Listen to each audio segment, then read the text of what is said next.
Hello guys and welcome to Skynomics academy. My name is Sunil Kumar Yadav. और जैसा कि आप स्क्रीन पर देख पा रहे हैं, आज हम लोग माइक्रो इकोनॉमिक्स माइक्रो इकोनॉमिक्स जो क्लास 11th सीबीएसई के लिए मोस्ट इंपॉर्टेंट है, उसको आज डिस्कस करने वाले हैं। हमारा पूरा साल जो है फोकस रहेगा कि आप लोगों का जो 2025 और 26 वाला जो सेशन है 11th का, ताकि आप लोग सही तरीके से उसको पढ़ पाएं और उसके बाद 12th में एक अच्छे तरीके की तैयारी के साथ आप हमारे साथ जुड़े रहें, है कि नहीं। तो मैं पूरा इस साल जो होगा वो डिस्कस करने वाला हूँ, क्योंकि आप लोगों को पता है कि इकोनॉमिक्स जो 11th जो इकोनॉमिक्स है वो दो पार्ट्स में डिवाइडेड है आपके। एक तो आपको माइक्रो आता है और दूसरा जो है वो एक तरीके से आपको देखने को मिलता है। क्या चीज है भाई? एक स्टैटिस्टिक्स, है कि नहीं, स्टैटिस्टिक्स है। तो ये दो पार्ट्स में आपके इकोनॉमिक्स जो है 11th क्लास में बटे हुए हैं। और दूसरा जो है बिजनेस स्टडीज, तो बीएसटी को भी हम लोग शानदार तरीके से देखकर चलेंगे, तो कोई भी परेशानी नहीं होगा, ठीक है। तो आप लोग जरूर हमारे साथ जुड़े रहिएगा और आप लोगों को अच्छा लगेगा तो जरूर सब्सक्राइब करिएगा, ठीक है।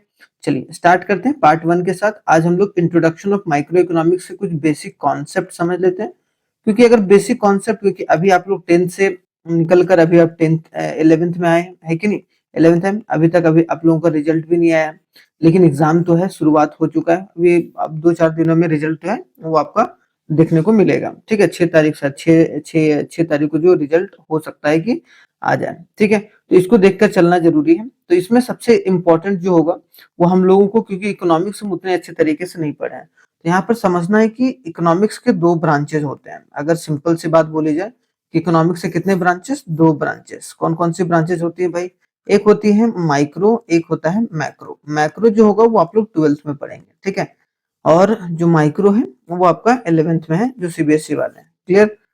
माइक्रो जो होता है, जैसे मान लो कि एक जंगल है, एक जंगल के बारे में, अगर पूरे जंगल के बारे में, मतलब पूरी कंट्री के बारे में अगर स्टडी कर रहे हैं, ठीक है, जहां पर तो वो मैक्रो इकोनॉमिक्स हो जाएगा। लेकिन उसमें एक, जो उस कंट्री में रह रहा है एक इंडिविजुअल या एक पर्टिकुलर फर्म या एक पर्टिकुलर जंगल का जो पेड़ है, उसके बारे में हम लोग स्टडी कर रहे हैं, तो वो हमारा माइक्रो इकोनॉमिक्स होता है। मतलब क्या कि अगर माइक्रो इकोनॉमिक्स देखा जाए तो माइक्रो इकोनॉमिक्स स्मॉलर लेवल पर स्टडी करते हैं। बहुत छोटे लेवल पर हम लोग किसी भी इकोनॉमी को स्टडी करते हैं, किसी भी इंसान या किसी भी एक पर्टिकुलर, जैसे रिलायंस के बारे में हम जानने की कोशिश करें कि रिलायंस कितना कमाता है, कैसे सेव कर रहा है, कितना कितना उसका शेयर मार्केट है। तो इसका मतलब वो माइक्रो लेवल पर हमने स्टडी करनी है। लेकिन अगर मैक्रो लेवल पर देखा जाए तो मैक्रो लेवल में क्या होगा कि रिलायंस जैसे बहुत सारी कंपनी है, तो पूरे देश के जितने भी बिजनेसेस हैं उनके बारे में अगर स्टडी कर रहे हैं तो मैक्रो इकोनॉमिक्स में बड़े लेवल पर, बिगर लेवल पर हम लोग इकोनॉमिक्स को देखकर चलते हैं, ठीक है। तो आई होप सो थोड़ा सा बेसिक आइडिया आप लोग को हो चुका होगा। अगर आप लोग थोड़ा सा देखें कि भाई किस तरीके का जो क्वेश्चंस है वो आपके एग्जाम में पूछे जाते हैं, अधिकतर पार्ट ए और पार्ट बी में। तो पार्ट ए में स्टैटिस्टिक्स ऑफ इकोनॉमिक्स, उसमें जो देखा जाए introduction, collection, organisation, presentation of data, statistical tool and interpretation, जो मीन, मोड, मीडियन, वो सब सारी चीजें है ना। मीन, मोड, मीडियन सारी चीजें हमने पढ़ा अपने जो है मीन, मोड, मीडियन 10th का शायद मैथ्स में आपने पढ़ा होगा, ठीक है। मैथ्स में थोड़ा बहुत कवर होता है, लेकिन उसको थोड़ा डिटेल में अब डिस्कस करेंगे हम लोग स्टैटिस्टिक्स वाले में, ठीक है। तो 40 मार्क्स का स्टैटिस्टिक्स आएगा, 40 मार्क्स का आपका माइक्रो इकोनॉमिक्स आएगा। माइक्रो इकोनॉमिक्स बच्चों को दिक्कत होता है थोड़ा समझने में, तो मैं डिटेल में और अच्छे तरीके से चीजों को लेकर चलने की कोशिश करूंगा, क्योंकि इसी में आप पढ़ेंगे डिमांड के बारे में, इसी में पढ़ेंगे आप सप्लाई के बारे में, इसी में पढ़ेंगे कि कॉस्ट क्या होता है कि नहीं, कॉस्ट कॉस्ट के बारे में, कंज्यूमर इक्विलिब्रियम के बारे में पढ़ेंगे। कॉस्ट तो आप लोग का 12th में होगा, ठीक है। नहीं, कॉस्ट शायद, हाँ इसी में है, सॉरी, हाँ कॉस्ट, रेवेन्यू सब आपका इसी में है, ठीक है। अब अगर थोड़ी सी चीजों को और देखकर हम लोग चलेंगे, जैसा भी होगा आगे उसमें देख लेंगे, जैसे भी प्रोड्यूसर जो बिहेवियर है किस तरीके का है, सप्लाई कैसे है, फॉर्म्स ऑफ मार्केट क्या होता है, परफेक्ट कंपटीशन मार्केट, जैसे कि आपको आपने देखा परफेक्ट कॉम्पिटिटिव मार्केट हो जाता है, ठीक है, परफेक्ट कॉम्पिटिटिव मार्केट हो जाता है, फिर मोनोपोली हो जाता है। तो वो सब सारे टॉपिक्स को हम लोग डिस्कस करके चलेंगे कि मार्केट किस तरीके से। अभी अगर वर्ड आप लोगों को समझ में नहीं आ रहा है तो बस जस्ट एज इट इज सुनते चलिए, ताकि आपको चीजें धीरे धीरे आगे समझ में आएंगे, ठीक है। आगे आते हैं नेक्स्ट में। सबसे पहले हम लोगों को बेसिक कॉन्सेप्ट पता होना चाहिए माइक्रो इकोनॉमिक्स का। अगर कोई पूछे डिफरेंस क्या है माइक्रो इकोनॉमिक्स और मैक्रो इकोनॉमिक्स में, तो आप लोग ये दोनों, ये डिफरेंस जो है वो लिख सकते हैं। देखिए, एक पॉइंट, 2 पॉइंट, 3 पॉइंट, जो चौथा पॉइंट एग्जाम्पल के रूप में आप लिख सकते हैं, ठीक है। देखा जाए तो माइक्रो इकोनॉमिक्स क्या है भाई? यहाँ पर micro economics, it deals with individual economic unit such as consumer, producer, firm. कि माइक्रो इकोनॉमिक्स में हम लोग एक इंडिविजुअल लेवल पर इकोनॉमिक्स को पढ़ने की कोशिश करते हैं। किसके लेवल पर? इंडिविजुअल के लेवल पर। जैसे कि मान लो कि हमने कोई एक कंज्यूमर के बारे में, मान लो कि एक पर्टिकुलर कंज्यूमर है जिसका नाम सोहन है, ठीक है? अब सोहन के बारे में हम पढ़ रहे हैं कि भाई सोहन कितना कमाता है, उसका इनकम कितना है, उसका खर्चा कितना है, उसका एक्सपेंडिचर कितना है, वो कितना सेव कर रहा है। मतलब एक पर्टिकुलर इंसान के बारे में हम जानने की कोशिश कर रहे हैं। इसका मतलब वो माइक्रो इकोनॉमिक्स के बारे में हम स्टडी कर रहे हैं। It uses the method of partial equilibrium. यहाँ पर पार्शियल इक्विलिब्रियम के बारे में बात किया जाता है। इक्विलिब्रियम मतलब होता है इक्वल, या बोला जाए बैलेंस। ठीक है, तो यहाँ पर कि एक एक जो बंदा है वो किस तरीके से बैलेंस प्रोवाइड करके चल सकता है इकोनॉमी में। तो एक बंदे से फुल इक्विलिब्रियम तो होगा नहीं। ठीक है, तो जनरल इक्विलिब्रियम के बारे में हम लोग यहाँ पर बात करेंगे, जहाँ पर इकोनॉमी में कि भाई हम अपने देश को संतुलन कैसे बना के चलें। तो वहां पर एग्रीगेट डिमांड आ जाता है is equal to aggregate supply आ जाता है। एग्रीगेट डिमांड का मतलब जैसे कि आप हम बोलते हैं ना, जितना लोग जो चीज खरीदना चाह रहा है, सारे लोग जितना भी चीज खरीदना चाह रहे हैं इकोनॉमी में, वो डिमांड को एक तरीके से जनरेट करता है।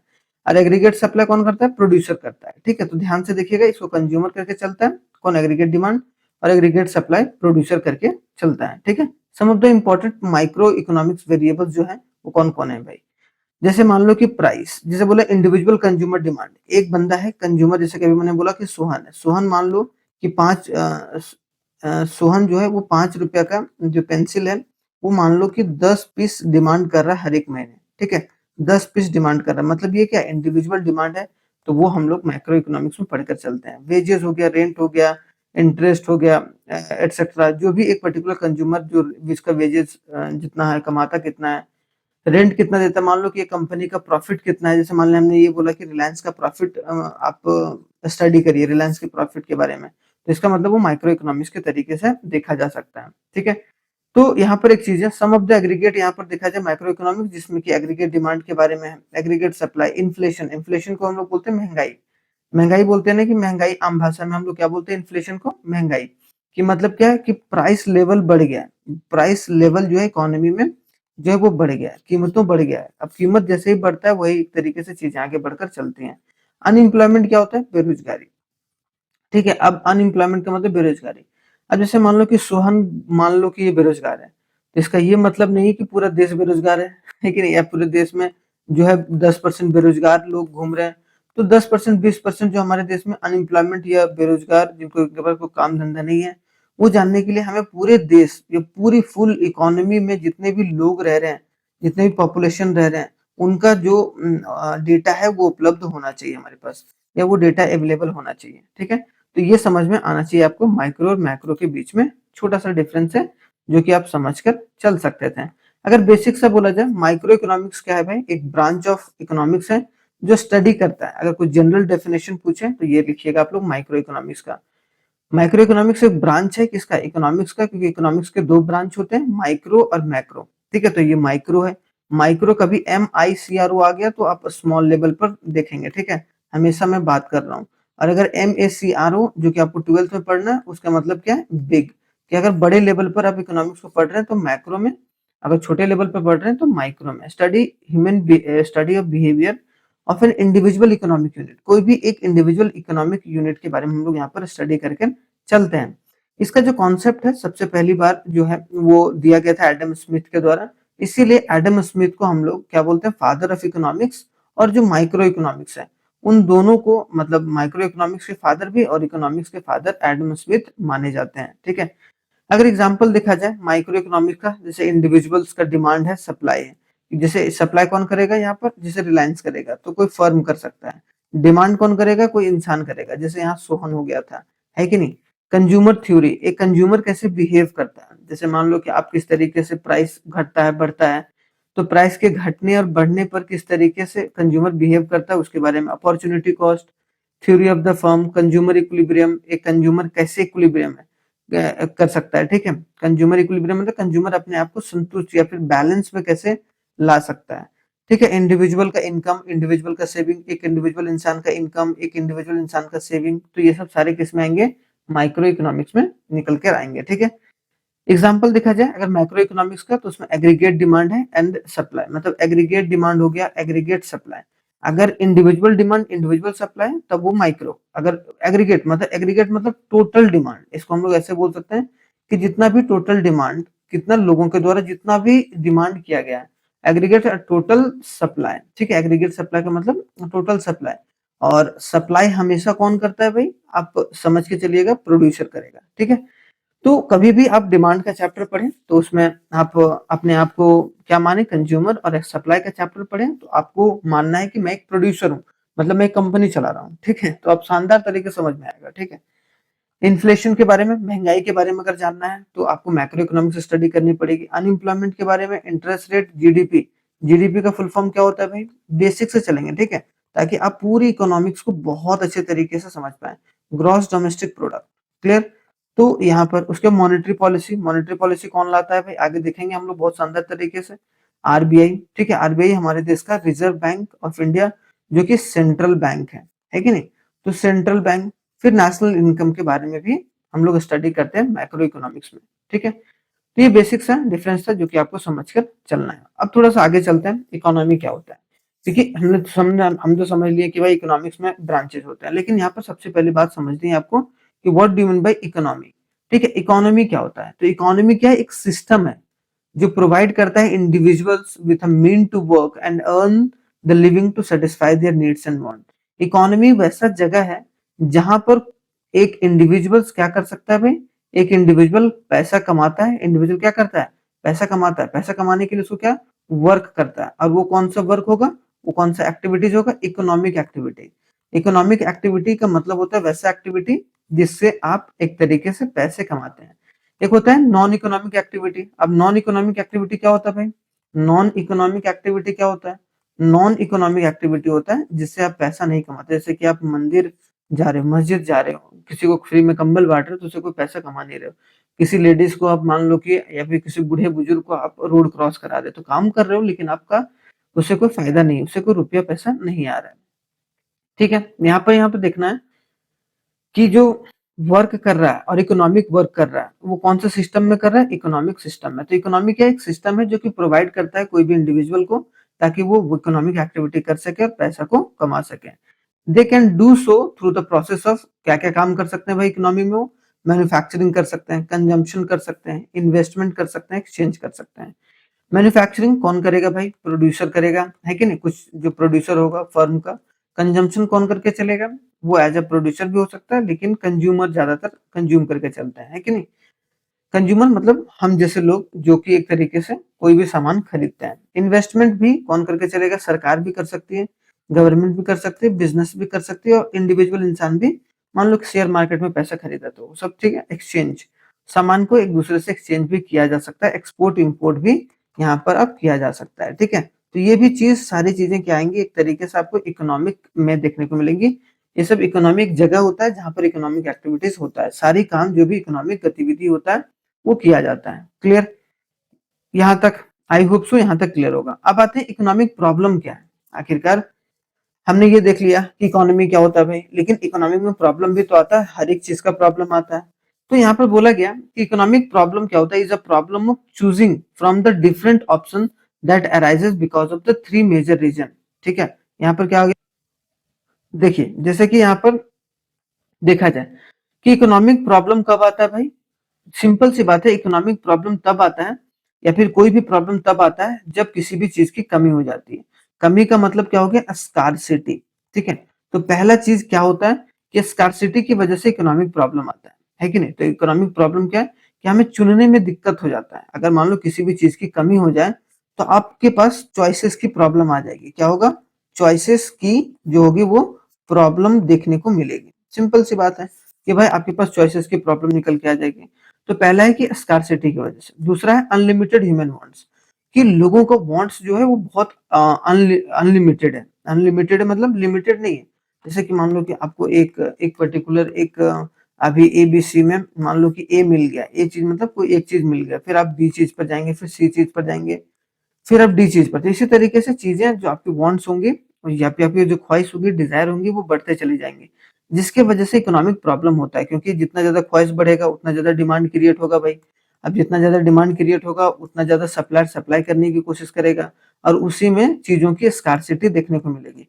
और जब चीजों की स्कार्सिटी हो जाएगी तो चॉइसेस में प्रॉब्लम निकल के आएगा, चुनने में दिक्कत होगा। तीसरा क्या, ऑल्टरनेटिव यूजेस, जैसे कि मिल्क है, मिल्क अगर सिर्फ पीने के लिए इस्तेमाल हो तो कोई दिक्कत नहीं है कि नहीं। लेकिन यहाँ पर मिल्क जो है वो मिल्क मिल्क का यूज चॉकलेट बनाने में भी इस्तेमाल हो रहा है, घी बनाने में भी इस्तेमाल हो रहा है, उसको कर्ड बनाने में भी इस्तेमाल हो रहा है, पनीर बनाने में भी इस्तेमाल हो रहा है। मतलब बहुत सारे यूजेस हैं। पहले सिर्फ पनीर सिर्फ घी जो था मतलब जो दूध था वो दूध पीने में इस्तेमाल होता था। अब बहुत सारे यूजेस की वजह से, ऑल्टरनेटिव यूजेस बहुत हैं, उसके वजह से इकोनॉमिक प्रॉब्लम आती है। तो अगर कोई पूछेगा आपको कि किसी भी इकोनॉमी में अगर इकोनॉमिक प्रॉब्लम आती है तो उसका मेजर रीजन क्या होता है, ठीक है, मेन कारण क्या होता है, तो 3 कारण हो सकते हैं। एक तो भाई कि स्कार्सिटी की वजह से, एक अनलिमिटेड ह्यूमन वांट्स और एक अल्टरनेटिव यूजेस की वजह से, ठीक है। तो याद रखिएगा, इंपॉर्टेंट है। देखिए, अब आते हैं नेक्स्ट थोड़ा-सा, क्या है भाई, इकोनॉमिक्स 2 प्रकार का होता है अगर देखा जाए जनरली, अगर यहाँ पर इकोनॉमिक्स 2 प्रकार का, ठीक है। अगर इकोनॉमी बोला जाए, इकोनॉमिक्स जो होता है वो 2 तरीके से भी देखा जा सकता है। मतलब economics can be a positive और कैन बी अ नॉर्मेटिव, ठीक है। तो पॉजिटिव और नॉर्मेटिव दोनों आपको समझ के चलना है, ठीक है। नॉर्मेटिव नॉर्मेटिव, ठीक है। पॉजिटिव और नॉर्मेटिव में क्या डिफरेंस है वो समझ के चलना है। पॉजिटिव में क्या हो गया कि जैसे कि मान लो कि हमने ये देखा कि भाई अभी ना हमारी इकोनॉमी में जो है 5% इन्फ्लेशन चल रही है, जो एक्चुअल में चल रही है। मान लो कि हमने ये बोला कि 5% महंगाई जो है हमारी इकोनॉमी में बढ़ गई है, मतलब है, is, was and will be, ठीक है। 5% है भाई, और आगे रह भी सकता है, ऊपर नीचे हो सकता है, लेकिन ये चीजें अवेलेबल है। जैसे ये पे और भी बात बोल दिया है, थोड़ा सा दूसरा एग्जांपल देता हूँ। जैसे कि मान लो हमने ये बोला कि भाई अमेरिका की जो इकोनॉमी है, अमेरिका की जो इकोनॉमी है वो हमारे इकोनॉमी से ज्यादा अच्छा है, मतलब इंडिया से ज्यादा अच्छा है। इसका मतलब क्या है कि भाई सही बात है भाई, पॉजिटिव बात है। इसमें तो हम अपने से कुछ तो बोल तो नहीं रहे ना, ये तो जो फैक्ट है उसी के ऊपर मैं बात कर रहा हूँ, ठीक है। सेम उसी तरीके से 5% इन्फ्लेशन है भाई, फैक्ट है। तो कोई चीज अगर होता है और कोई पहले से या वॉज पहले हो रहा होता है या फिर आगे चलकर होगा ही होगा, ठीक है। When the prices falls peoples often delay their purchase, simple सी बात है। जैसे मान लो कभी भी प्राइस अगर कम होता है तो क्वांटिटी डिमांडेड जो होता है, डिमांड लोग ज्यादा करते हैं क्योंकि सस्ती चीजें लोग खरीदना पसंद करते हैं। तो ये क्या है, ये हमेशा ही रहेगा, ये होना ही होना है। इसका मतलब फैक्ट है। तो फैक्ट के बारे में अगर हम एक किसी चीज के फैक्ट के बारे में अगर बात कर रहे हैं जिसे हम प्रूफ कर सकते हैं, जिसके प्रूफ कर सकते हैं, तो उसको हम लोग पॉजिटिव इकोनॉमिक्स बोलेंगे। इसको डिस्क्रिप्टिव पर बेस्ड ऑन फैक्ट्स रहता है, tell you what is the objective, और इसके पीछे जो है ऑब्जेक्टिव डिटरमाइन रहता है कि किस तरीके से क्या चीजें निकलेंगी। लेकिन जैसे कि मान लो कि हमारे एक इकोनॉमिस्ट है, जैसे कि मान लो कि कोई इकोनॉमिस्ट है, रघुराम राजन, ठीक है, रघुराम राजन, ठीक है, रघुराम राजन, उन्होंने क्या बोला कि हमारी इकोनॉमी में हो सकता है कि आने वाले समय में या आने वाले नेक्स्ट ईयर में, मान लो कि नेक्स्ट ईयर में, इनका मानना है, मैं ये कहना है, ठीक है, कोई फैक्ट नहीं, कोई इनका ऐसा अंदाजा है कि वह हो भी सकता है, नहीं भी हो सकता है, ठीक है। तो यहाँ पर नेक्स्ट ईयर में हमारा इकोनॉमी जो है उसमें 10% इन्फ्लेशन होगा, ये बात बोला गया। मान लो कि महंगाई 10% से बढ़ जाएगी, ऐसा बोलना है इनका। तो इसका मतलब क्या है कि ये सोच रहे हैं कि आने वाले समय में ऐसा होगा, हो सकता है कि ना बढ़े, हो सकता है कि ये बोल रहे हैं कि बस 2% पर आ जाए, हो सकता है 5% पर आ जाए, कुछ भी हो सकता है। तो यहाँ पर क्या, आउट, ऐसा हो सकता है, ऐसा हो सकता है, ठीक है, ऐसा होगा। मतलब कोई इंसान का अगर ओपिनियन है, क्या बोला गया यहाँ पर, ओपिनियन है। अगर कोई इंसान, या कोई इंसान नहीं, कोई इकोनॉमिस्ट है, कोई ओपिनियन दे रहा है, ठीक है, तो हम लोग उसको बोलेंगे वो नॉर्मेटिव इकोनॉमिक्स के बारे में बात कर रहा है, ना कि पॉजिटिव के बारे में बात कर रहा है। जिससे हम लोग प्रूफ नहीं कर सकते, इसे प्रूफ नहीं किया जा सकता, जब तक ये होगा नहीं होगा वो अलग बात है। मेक्स रिकमेंडेशन, ये रिकमेंडेशन से होता है, नॉट बेस्ड ऑन फैक्ट, ये फैक्ट पर बेसिस नहीं होता है। पर्सपेक्टिव होता है, ये पर्सपेक्टिव बता रहे हैं भाई कि मेरे हिसाब से ये हो सकता है, मेरे हिसाब से वो हो सकता है। और ये सब्जेक्टिव होता है जिसको पूरा डिस्क्राइब किया जाता है एज पर डिस्क्रिप्शन के थ्रू, ठीक है। तो याद रखना इंपॉर्टेंट है, पॉजिटिव और नॉर्मेटिव इकोनॉमिक्स में बेसिक सा डिफरेंस है। क्लियर, आगे आते हैं। अगर देखा जाए कुछ एग्जांपल्स हैं, इसको देखिए थोड़ा सा। पॉजिटिव इकोनॉमिक्स, जैसे कि पॉजिटिव में क्या बोला गया कि जो सच है, जो फैक्ट पर बेस्ड है, फैक्ट बेस्ड जो भी इकोनॉमिक्स के बारे में अगर बताया जा रहा है। इसमें क्या होता है नॉर्मेटिव में, not based on fact, based on opinion. अगर डायरेक्टली बोला जाए इसको तो क्या है भाई, यहाँ पर बेस्ड ऑन ओपिनियन है ना, यहाँ पर क्या बोलेंगे हम लोग, बेस्ड ऑन ओपिनियन, किसी के ओपिनियन पर बेस्ड है। जैसे ये बोला कि if a consumer income drop, कि अगर इनकम कंज्यूमर का मतलब जो है कमाना कम कर देगा, तो consumer will have a less money to spend, simple सी बात है। तो डिमांड क्या होगा, एक तरीके से सिंपल सी क्या होगा, डिमांड एक तरीके से कम हो जाएगी, मतलब वो खर्चा कम करेगा। तो खर्चा कम करेगा, कभी भी अगर कभी भी खर्चा कम करेगा, इसका मतलब वो डिमांड भी कम करेगा, मतलब क्या करेगा, डिमांड भी वो कम करके चलेगा। ठीक है, लॉजिक समझ में आ रहा है, चीजें समझ में आ रही है, आराम से चलिए, समझ में बहुत शानदार तरीके से आएगा। नॉर्मेटिव इकोनॉमिक्स क्या होता है, when the wealthy are given a tax break they will pass it down to the employees. ऐसे कि कोई इकोनॉमिस्ट ने कोट किया है कि अगर वेल्दी लोगों को क्या किया जाएगा, टैक्स में ब्रेक दिया जाएगा, तो हो सकता है कि वो पैसा जो है वो नीचे अपने एम्प्लॉयज को बांटे। तो ये तो पॉसिबल है ही नहीं, कोई ओपिनियन दे रहा है अपना, ठीक है। तो ये क्या हो गया, opinion based on normative economics. Positive क्या हो गया, the employment rate in the France, तो एम्प्लॉयमेंट रेट फ्रांस में higher than the United State, ठीक है। तो अनएम्प्लॉयमेंट जो रेट है, बेरोजगारी जो है वो ज्यादा, वहां लोग ज्यादा नौकरी वोकरी में बहुत सारी दिक्कतें देखने को मिलती है फ्रांस में, वो हायर है अमेरिका से, तो ये राइट है, ठीक है।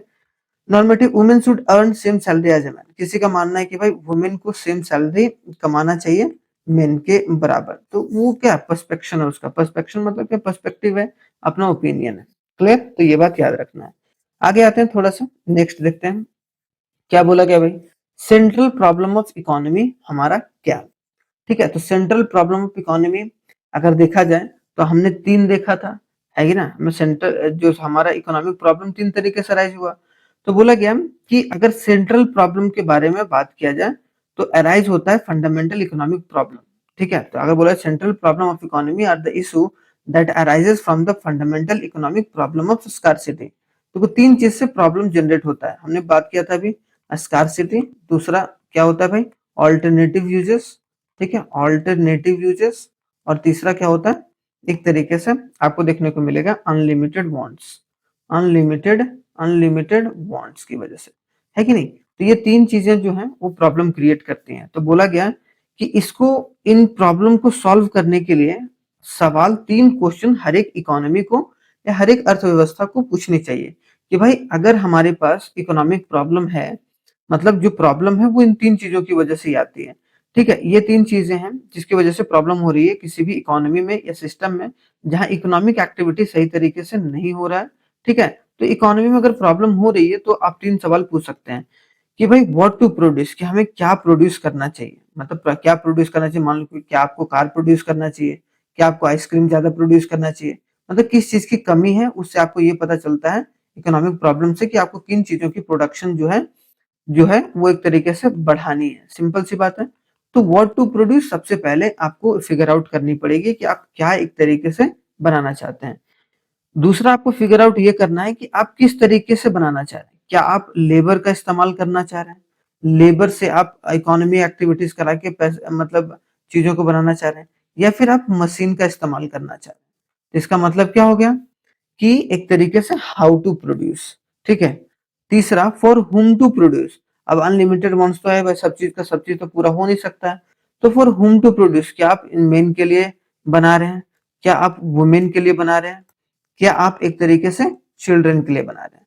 ठीक है, तो आपको पहले आइडेंटिफाई करना पड़ेगा कि आप किन लोगों के लिए बना रहे हैं, मेन हो सकता है, मेन में यहाँ पे बूढ़े बुजुर्ग सब आ जाएंगे, ठीक है, तो ये समझ के चलना है। तो आई होप सो यहाँ तक समझ में आ गया हो। तो अगर कोई भी इकोनॉमी में प्रॉब्लम होता है तो उस प्रॉब्लम का सॉल्यूशन जो है वो तीन सवाल पूछकर किया जा सकता है। जैसे बोलते हैं ना कि कोई भी अगर आपको प्रॉब्लम आता है तो पहले आप क्वेश्चन कीजिए अपने आप से, जितने ज्यादा अच्छे तरीके से क्वेश्चन करेंगे उतने अच्छे तरीके से आप चीजों को आगे लेकर चल सकते हैं। आगे आते हैं नेक्स्ट, क्या बोला गया, सेंट्रली प्लान्ड इकोनॉमी। बोला गया तीन तरीके का इकोनॉमी होता है, हमने इकोनॉमिक्स पढ़ा, अब यहाँ पे इकोनॉमी कितने तरीके का होता है, तीन तरीके का इकोनॉमी। एक होता है सेंट्रली प्लान्ड इकोनॉमी, ठीक है, एक होता है मार्केट इकोनॉमी, एक होता है मिक्स्ड इकोनॉमी। ठीक है, तो सेंट्रली प्लान्ड इकोनॉमी क्या होता है वो समझना। सेंट्रली प्लान्ड इकोनॉमी को हम लोग क्या बोल सकते हैं, एक तरीके से बोलेंगे कंट्रोल्ड और सेंट्रली प्लान्ड इकोनॉमी। इसका दूसरा नाम और बोल सकते हैं, कम्युनिस्ट इकोनॉमी बोलते हैं भाई, कम्युनिस्ट है कि नहीं। दूसरा बोलते हैं हम लोग इसको सोशलिस्ट इकोनॉमी, क्या बोलते हैं, सोशलिस्ट। तो सोशलिस्ट इकोनॉमी का भी नाम आएगा तो आप लोग बोलेंगे कि वो क्या है, centrally planned economy. Free free economy और market economy, free market economy में इसको हम लोग एक और से नाम जानते हैं, कैपिटलिस्ट इकोनॉमी। ठीक है, तो याद रखिएगा कैपिटलिस्ट इकोनॉमी। आराम से चीजों को याद करके चलिएगा, मजा आएगा। मिक्स्ड इकोनॉमी को मिक्स्ड इकोनॉमी बोलते हैं, ठीक है। और इसका करता धरता शुरुआत में भारत बना था। India is the prime example of the mixed economy, ठीक है। तो आप समझिए कि तीन तरीके का इकोनॉमी कैसा कैसा होता है। देखो, एक इकोनॉमी होता है जिसमें गवर्नमेंट का जो कंट्रोल रहता है, गवर्नमेंट कंट्रोल इज मोर। क्या? Government control is more.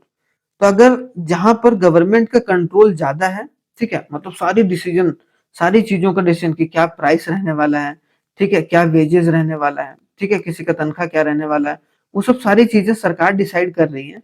तो वो क्या हो जाएगा? एक तरीके से सेंट्रली प्लान्ड इकोनॉमी, या फिर सोशलिस्ट इकोनॉमी, या फिर कंट्रोल्ड प्लान्ड इकोनॉमी, ठीक है, या कंट्रोल्ड इकोनॉमी बोल सकते हो, ठीक है। तो ये समझना इंपॉर्टेंट है। तो इसका मतलब क्या हो गया कि जहां पर गवर्नमेंट कंट्रोल ज्यादा है और मेजर डिसीजन जो है, मेजर डिसीजन वो कौन ले रहा है? Major decision taken by the government. Major decision will be taken by, will be will be taken by government, ठीक है, will be taken by government. Government के द्वारा जो है मेजर डिसीजन लिया जाता है। तीसरा क्या हो गया? इसका बेस्ट एग्जांपल कौन है? एक तरीके से आपको देखने को मिलेगा चाइना, और एक तरीके से आप रशिया बोल सकते हो, ठीक है। तो चाइना और रशिया जो है एक मेजर एग्जांपल के तौर पर देखा जा सकता है। तो यहाँ पर समझ गए कि चाइना और रशिया, जहां पर देखो कि सरकार का कंट्रोल ज्यादा रहता है।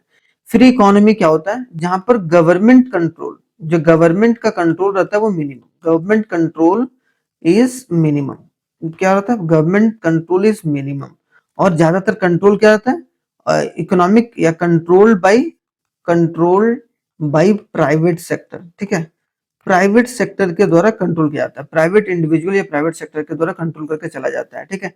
इसीलिए आप देखना कि जैसे यूएसए जैसी इकोनॉमी, जैसे यूएसए क्या है? एक फ्री इकोनॉमी है, मार्केट इकोनॉमी है। इसे देखना, बड़ी बड़ी जो कंपनीज हैं, बिग बिग कंपनीज जो हैं, जैसे कि आपको देखने को मिलेगा एप्पल है, ठीक है, माइक्रोसॉफ्ट है, ठीक है, माइक्रोसॉफ्ट हो गया, और आपको फेसबुक देखने को मिलेगा। वो सब सारे कहाँ पर है? एक तरीके से आपको देखने को मिलेंगे कहाँ से? कैपिटलिस्ट इकोनॉमी से निकल कर आए, जो कि एक तरीके से फ्री इकोनॉमी है, जहां पर मार्केट का डिमांड होता है और सप्लाई होता है। डिमांड और सप्लाई के हिसाब से चीजों की प्राइस जो होती है वो एक तरीके से फिक्स होती है। अब ये डिमांड और सप्लाई से कैसे चीजें फिक्स होती हैं, वो हम लोग डिमांड और सप्लाई वाले चैप्टर में पढ़ेंगे। बस ये याद रखिएगा यहाँ पर कि यहाँ पर प्राइवेट सेक्टर चीजें करके चलती है। लेकिन जैसे मान लिया जाए हम लोग अपना देश आजादी हुआ 1947 में, तो हमें यूएसए ने बोला क्या कि एक तरीके से तुम मेरे साइड आ जाओ।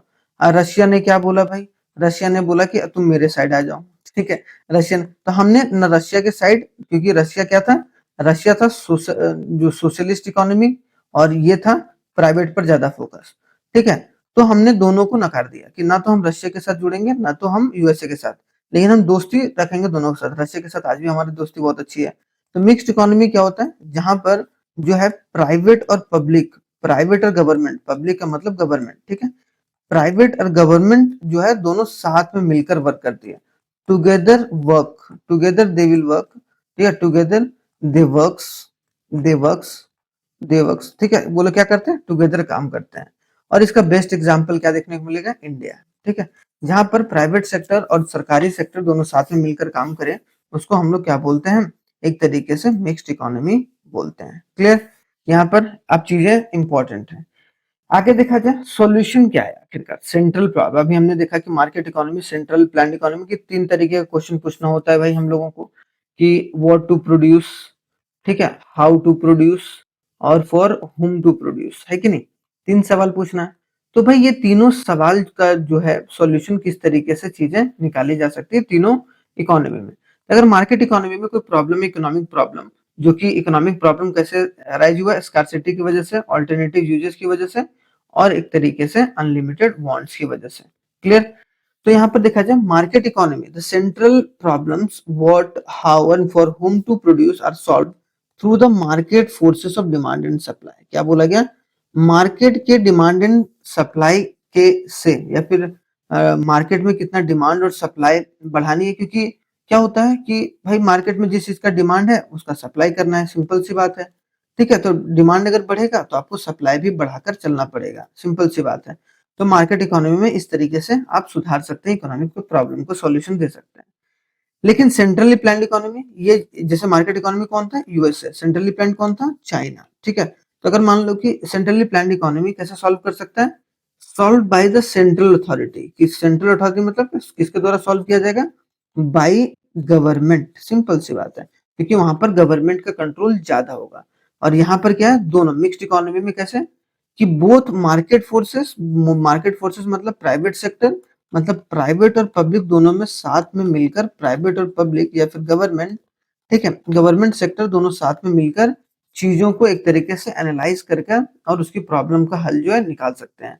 इसमें एक चीज किया सकता है कि प्राइवेट क्या फोकस करे प्रॉफिट के ऊपर, कि प्रॉफिट कैसे मेंटेन करना है, और जो पब्लिक सेक्टर है, जो सरकार वाला सेक्टर है, वो किस पर फोकस करे, वेलफेयर, कि लोगों की वेलफेयर एक्टिविटीज किस तरीके से दी जाए। ठीक है, तो आई होप सो ये चीज समझ में आ गया होगा। तो अब हम लोग मिलते हैं नेक्स्ट, जो कि हमारा सेकंड जो एक तरीके से क्लास होगा माइक्रो इकोनॉमिक्स का इंट्रोडक्शन में, उसमें भी थोड़ी डिटेल में बात करेंगे, क्योंकि अब शुरुआत में अगर आप डिटेल में समझ जाएं तो फिर आपको समझ में अच्छे तरीके से आएगा। तो थैंक्स फॉर वॉचिंग और कीप सब्सक्राइबिंग अस, ठीक है, सब्सक्राइब करिए, शेयर करिए और मजे से रहिए, मजे से पढ़िए, यही हमारी तमन्ना है। थैंक यू वेरी मच, जय हिंद। मिलते हैं नेक्स्ट क्लास में बहुत ही शानदार तरीके से।